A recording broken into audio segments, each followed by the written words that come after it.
Layong pagtibay naman po ang agarang pagtugon sa sakuna sa bayan po ng San Nicolas, Pangasinan dahil sa itinalagang pre-processioning facility na magsisilbing imbakan ng mga food at non-food items tuwing may emergency mula sa Department of Social Welfare and Development.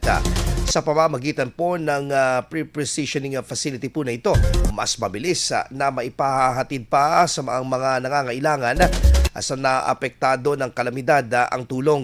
May kapasidad itong mag-imbak ng nasa 2,760 unit ng mga relief goods, family food packs, ready-to-eat meals at non-food essentials sa oras ng pangangailangan.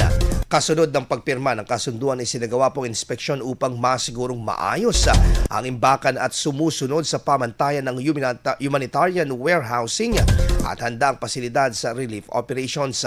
Sa kabuuan, may 23 operational facilities or pre-positioning areas sa buong rehiyon na handang maglingkod sa mga nangangailangan, kabilang ang itinatag sa San Nicolas, Pangasinan na matatagpuan sa Regional Evacuation Center ng Barangay Santa Maria West.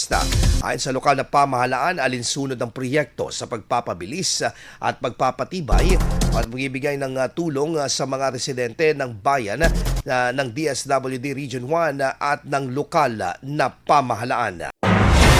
IFM News. IFM News. IFM News.